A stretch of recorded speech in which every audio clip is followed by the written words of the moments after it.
Morning, everybody. I'm Craig from Integrated Physical Therapy. I'm sitting here with Dr. Carol Davis. And a smile on your face. Yes, a smile. Yeah. Having you here brings out a smile. And a smile on my face too. Yeah. Good, good. So we're just going to chat a little bit about some things that are going on in the myofascial world. We're lucky to have Carol here with us. And this will be up on our YouTube channel, so make sure you check it out for the full video. So just a few questions for Carol as we go through today. And if you have any questions, go ahead and send them to us. And the next video we do, we can go ahead and address some of those questions as well. Carol. Yes. How you doing? Good. Welcome to Miami. Wonderful week last week. Yes. Tell us about last week. Last week we had an immersion, a myofascial release immersion. We had 3 patients, one from Wisconsin, one from North Carolina, one from Miami. 3 women who came with various musculoskeletal kinds of problems, and they came wanting our expertise. Tara Carrington, Lou Menda, Craig Cohen, and myself. And Manny, what's Manny's last name? Lacayo. Manny Lacayo. Among the 5 of us, we treat these patients for 4 hours a day for 5 days. And that's why we call it immersion. We combine myofascial release with careful listening, which is a part of myofascial release, and with movement. And we make sure that what we set out to do in the beginning of the week, and we take pictures, is hear their goals. What are their goals for coming here and being with us? And then the 5 of us meet together, and each hour, 1 or 2, and sometimes even 3 of us, depending on who's free, put hands on either to work through fascial restrictions that are interfering with motion and function in their bodies. And then we follow up with what kind of movement patterns are reinforcing this fascial code that's keeping them restricted, that's keeping the energy from flowing. And so it's an immersion in wellness, an approach toward wellness. It's an orientation toward listening very carefully to the answers to the question, how do you feel? How are you feeling now? And when they talk to us about their bodily problems and so forth, we remind them about the inner journey and about feelings that are associated with that. And so we combine our manual therapies with our careful listening, with our intuition, with the work that John Barnes has taught us about the application of allowing the patient to lead. And then little by little, we start working. Oftentimes we start with the pelvis. John suggests that this is a really good place to start. We start with the pelvis, and then we work throughout the body and the mind and the spirit throughout the week. And at the end of the week, we take post pictures that are dramatic. And that's really kind of misleading, because the pictures themselves are worth 1,000 words. They show not only postural fascial codes that are protective and congealed, they reveal emotional stuff that's going on too. We believe, John Barnes teaches, and we believe that all restrictions, all fascial restrictions, are as a result of an imbalance in vibration. And by vibration, we mean energy, and we mean flow. And it could be chemical flow, it could be a subtle energy flow, it could be thought flow, it could be feeling flow, it could be endocrine system, immune system flow. There's an imbalance. And people under trauma especially leave, these are John's words, myofascial release helps people reclaim parts of themselves that they left behind. Very often because they just could not go there because of trauma, because of the emotional aspect of falling off of a horse or falling out of a tree, or and sometimes in the most severe cases being abused in some way. And what we do is help them dive into those restrictions, dive into those emotions, bring them to the surface in a very safe and comforting and comfortable way, these warm fuzzy robes, and the low lighting, and we're here with them. We support them, and at the end of the week, Transformational. Transformational. Yeah, exactly. Transformational for them, transformational for us. There's absolutely no question. I love being here because not only are we transformed in the moment of treating the patients and watching them emerge, being on a threshold and perhaps being a little bit afraid to step through to what they see on the other side, and encouraging them and getting them to frame that in words and reframe fear and worry, and we watch them do that, and then we get lifted up, and then we get into our little huddle between sessions, and we celebrate with each other, and we lift each other up, and we come out of the room smiling, and then at the end of the day we do this, and at the end of the week we do this summary with them. All of us, we sit together on these couches, and we show them the pictures, and talk about the high points of the week, and talk about the transformation and how they've changed. And then we go home singing. We are so grateful to John Barnes and to each other for the experience of this. Talk a little bit about the format. Why 4 hours a day? Why 5 days in a row? What are we trying to break up with that type of a format as opposed to 2 or 3 days, or staying at home, going back into your normal routines? Why do we format it that way? That's a really good question, because no doubt we can help people 1 hour a week or so forth. But what we're trying to do is recognize, Fascia wants to help us. Yeah. Fascia wants to make it easier for us to move, make it easier to hold us so that we don't have to work so hard. And in our habitual ways of being in the world, sitting at desks, talking on the phone, driving our cars, sitting at table at home, we reinforce that fascial code, which is part of the restrictions. And so what we want them to do is come here for 4 hours a day, 5 days a week, and ideally, even when they're from Miami, we say, is there any way that you could find a way to get out of your home environment? Could you do an Airbnb? Could you stay at an area? Why do we do that? So that they get out of the patterns that reinforce the fascial code and that keep them stuck. We want them to transform totally. So we're working hour upon hour upon hour, releasing restriction layer upon layer upon layer, and then as the layers get opened up, then what we do is build on that from day to day to day to day. We send them home with a journal. We do, as John does in his intensives, we do an inner journey where we talk to them about meditation. We talk to them about listening to the voice of fascia inside of them in their bodies, and how important that is. When they're in their environment, they're repeating the same patterns. They're not only physically, emotionally taking care of kids, taking care of the household, and it goes back into the old patterns, and we think this breaks it up better. Right, so they're reinforcing the patterns that brought them to us in the first place. Exactly. Right. We want them to break those, and break the fascia code in a good way. We want fascia certainly to still keep holding this biotensegrity matrix, keep holding it, but in balance, and in movement balance, and in stable balance, sitting, standing, walking, and so forth. So you've mentioned the fascial code a few times now. Mm-hmm. Am I talking about that a little bit? What is the fascial code? Well, I learned this, I believe, first from John Sharkey in Scotland at the fascial dissection course that he does at Dundee University. And it is, the university in Dundee.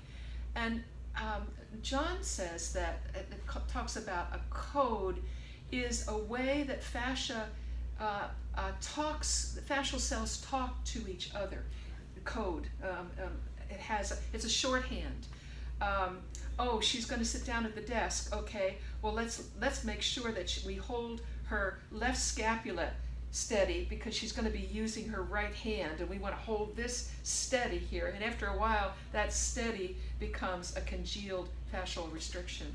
Or as you can notice with me, with my midlife belly here, and my grandma's and my over the computer and over the desk for many decades, my fascial code very much is oriented toward here. So when Craig works with me, we open up here, we open up intestines, we open up pectorals, Craig and Tara and everybody else that works with me.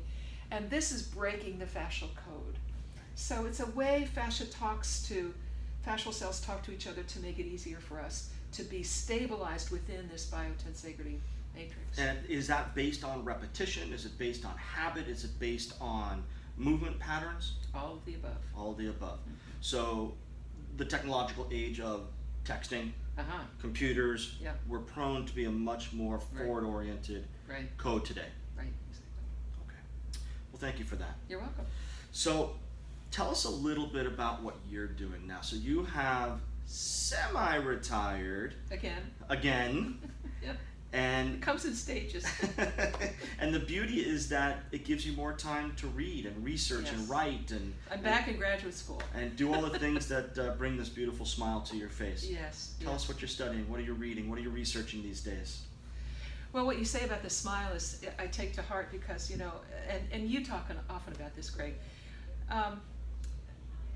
When you're doing what you love, Yes. and it sparks joy in your heart, then you know that the work that you're devoted to really isn't seen as work at all. It's a passion. And that's what John Barnes opened up in me, that awakening of this is the tissue that explains so much about what I couldn't explain as a physical therapist when I was working with patients and in my relationship with my identical twin sister. Subtle energy flow and energy itself.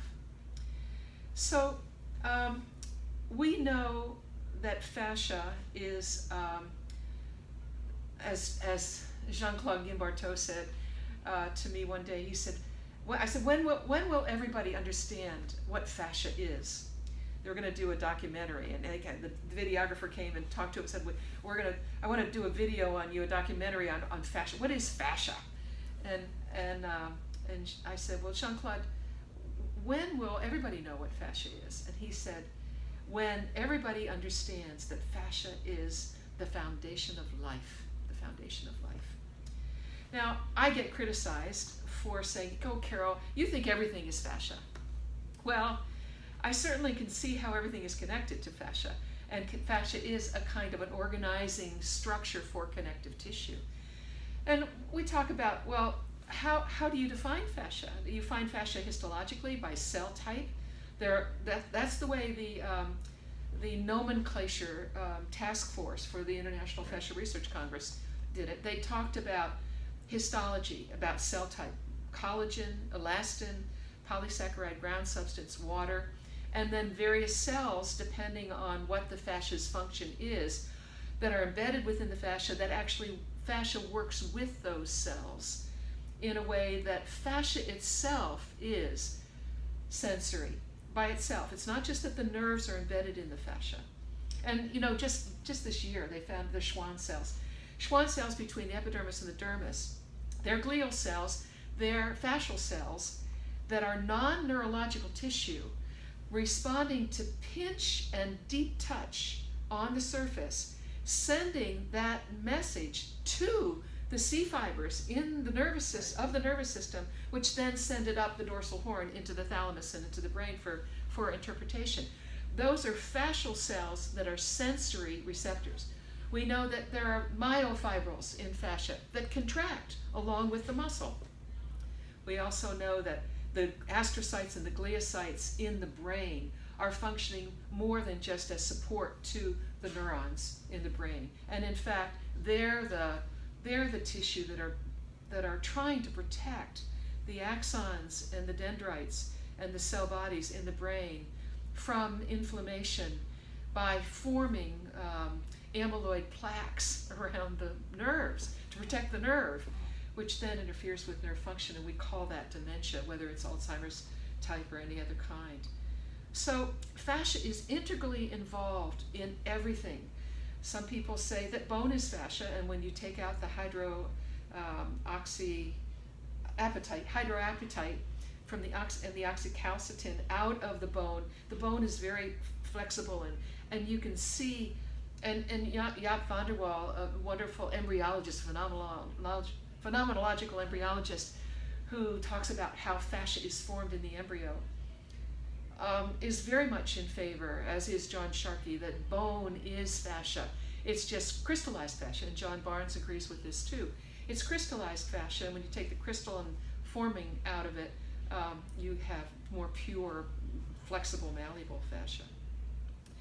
Well, one of the things that hasn't been studied much is that was at first discovered by John Sherrington, the great physiologist John Sherrington, in the early part of the 1900s, are the interoceptors. The interoceptors are a different kind of nerve ending. We didn't quite know what their function was, but we knew they were there, but we didn't know what they were doing because we didn't have the neurophysiology in the brain. And Robert Schleip has done this marvelous work on the sensory aspect of fascia. We have the Italians, we have the Paccinis and the Ruffinis and the Golgis, and then we have the interosseous kinds of receptors. But then there's another form of receptor called the interoceptor. And we have proprioception, which tells us where we are in space. I can tell with my eyes closed by the proprioceptors that my arms are straight out in front of me. We have the exteroceptors, the eyes, the ears, the nose, the mouth, the tongue, the touch, that tell us through vibrational interpretation, again, all vibration, makes sense of what we're sensory experiencing out there, and also hooked into the autonomic nervous system. And then we have the vestibular system, the inner ear, and balance, and that's a different sensory system. And then we have the interoceptors. Now, the interoceptors are free nerve endings. They're found throughout the whole body, very, very numerous, close to the periosteum. We're not really quite sure about that. But what happens is this. When you ask someone, how do you feel? How do you feel? And people say, and the wonderful thing about Americans is they often tell you more than you want to know. At least the Brits say. You ask an American how they feel, and then you sit and wait for the answer.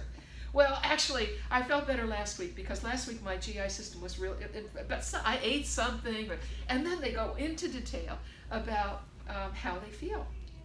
And if you listen carefully to what they're talking about bodily sense. I'm talking about about aches and pains and or whatever, but they're also talking about feelings. They're talking about affective. They're talking about emotions. That's what the interoceptors do. They are, at the most basic sense, they're working with the autonomic nervous system at the most basic sense, because interoceptors don't require you to be aware of them to work. At the basic sense of interoception, interoceptors cellularly pick up what's happening in this biotensegrity round. There's what people don't understand is that within the fascia there's this constant push-pull. We call it pre-stress in biological, but it's much more complicated than that. It's that the bones and gravity are mainly pulling down this way in the body, and the soft tissue is pulling out. But that's not the whole story, as the biotensegrity experts reveal, and this is Stephen Levin, it's Graham Scarr, it's Joanne Avison, it's John Sharkey. These are the biotensegrity experts. They're doing a lot of work on biotensegrity, and basically what they say is sometimes bone actually expands out, especially the joints, to give us joint integrity. You know, all the biomechanics books have to be rewritten. There are no levers, there are no screws, there are no hinge joints. It's all the way the tension and compression works to give the joint play, to have the muscles and the soft tissue work in balance with each other to bring about what looks like a hinge joint, but it's not. It's much more complex than that. So this push-pull, this constant push-pull, is sending information to the brain, and the brain's having to make adjustments all the time. Vasodilation, heart rate, breathing. We think about that most dramatically with sympathetic nervous system response, fight, flight, or freeze.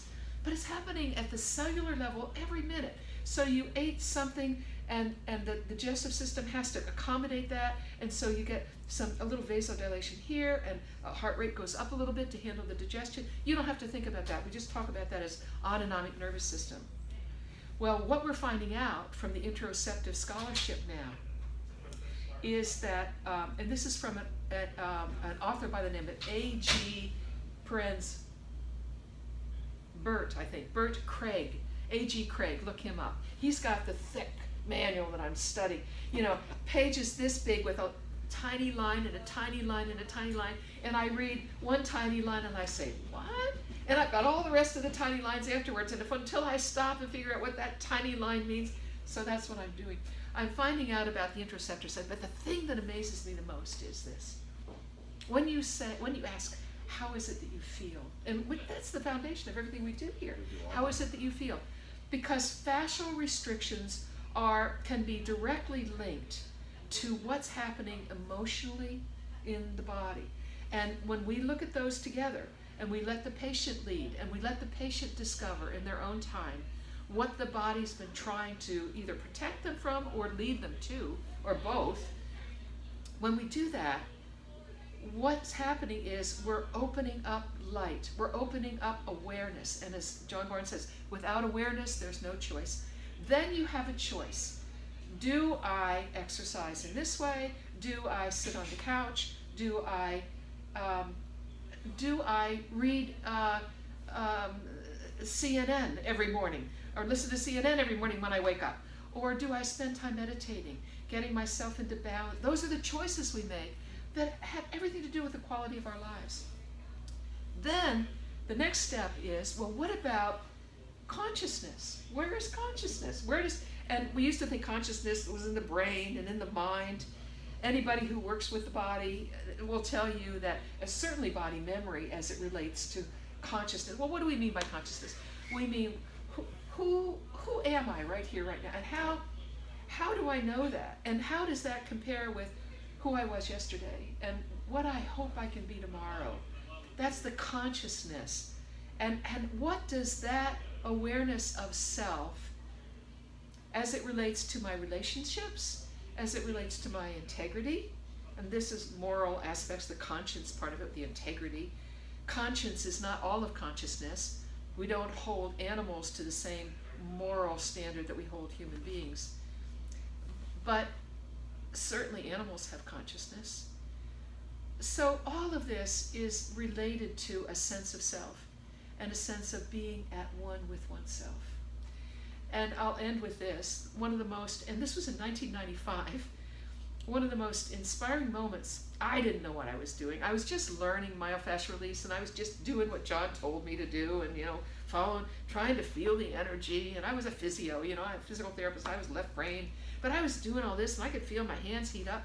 But I was a beginner, and I was working in the faculty practice at the University of Miami, and the dean of research came for a painful hip. He says, I think I have to have a hip replacement. Or no, painful knee. I think I have to have a knee replacement. Would you check me out? I said, sure, and I checked him out. I did all my orthopedic tests. Well, it wasn't his knee, it was his hip. And so I showed him how it was his hip, and it was referred pain, and also showed him how the fascia was interfering with his being able to use his knee well in his gait and so forth. And I treated him. I opened up the fascia in the pelvis and the leg. His pelvis was rotated. I derotated his pelvis. I worked with his whole body. And at the end, I asked him to turn on his side. And I did just this gentle dural tube release. And we didn't talk much. I was just telling him that I was feeling the rhythm of the cerebral spinal fluid as it flowed around his spine and up into his brain, around the dura. We call this a dural tube release. And then he got up off on the side and he said, well, all I know is this. I expected you to help me make my knee feel better. And it does, it feels better. But what I never expected is you to help me feel more at one with myself. A left-brained chemist, dean of research. And I never forgot it. And I thought, what is this that we're doing here? Yeah. And what is the science behind this? I want to explain it. Neurologically, what's happening when I'm connected, my energy and his energy in resonance, I'm hopefully as balanced as I can be, and I'm certainly listening to the web. What's it telling me? And then responding in that way. This is powerful. And because at the root, I believe, not everybody does, but I believe, and John Barnes believes too, at the root of all illness is some sort of imbalance in the whole. And the whole is emotions and feelings, and also can be intellect and physiology. Yeah. And those interoceptors are going to help me figure out the science behind how that's so powerful. You know, one of my favorite sayings that I ever heard John say was that myofascial release doesn't only help you feel better, it helps you better at feeling. Yes. And it's those interoceptors that we're learning are that part of feeling better about not only physically better, but feeling better about self, feeling better internally, which leads to the external work.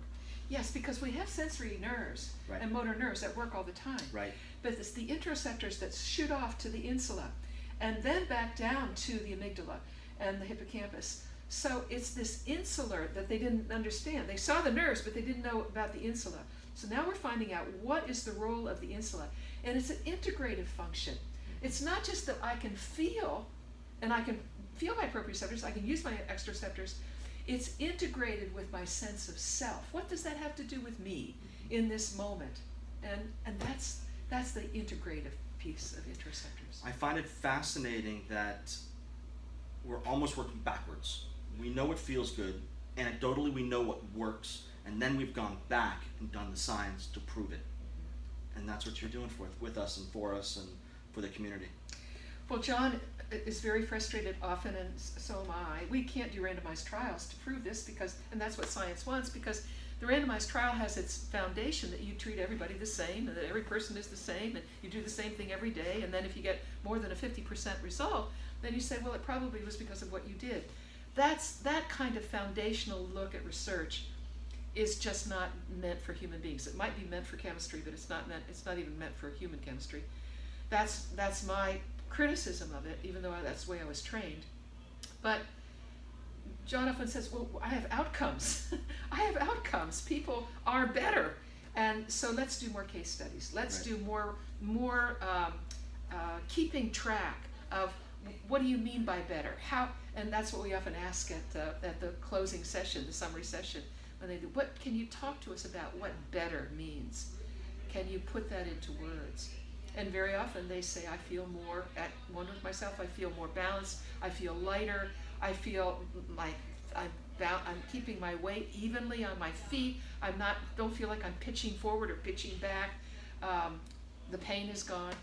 So that's what we're able to do. But it starts out with feeling. So the beauty of having a conversation with Carol is very, very easy, because all I need to do is kick the snowball down the hill and Carol will just take it. And if you've noticed the smile on her face, the smile on my face, it's truly about what we love to do. We love the people we do it with. Yes. We love our clients. We Yes. love the work itself. You know, we can work an 8-hour day, a 10-hour day, and come out with more energy. So if you'd like some more information, you can look us up at IPT Miami. Carol is going to be here throughout 2020. The last 2 weeks in February, Yep. the last 2 weeks in April, the last 2 weeks in July, and the last 2 weeks in October. Although July's sold out. July is already sold out for our immersions. Yep. We have 2 different immersions happening right now. We have the therapeutic immersion, where you come in as the client. We also have a clinical immersion for therapists that want to get better at this work. We invite them to come in and treat patients with us. And that information will be found on our website again very soon at IPT Miami. You have to have myofascial 1 and unwinding. Yes. Yes, before you come to us to learn skills better, we need you to know some of the foundational basics of Barnes' approach, because that's what we use here. So it is important to make sure that we have the basics from the Barnes courses, make sure that you're attending them. And we're going to come back in a little bit with Carol. We'll talk about a little bit more. Again, these good. videos, Good. we'll talk some more. Great, okay. These videos will be up on our website and on our YouTube channel, so please make sure you check it out. And thanks for tuning in. We'll see you guys again real soon. Good.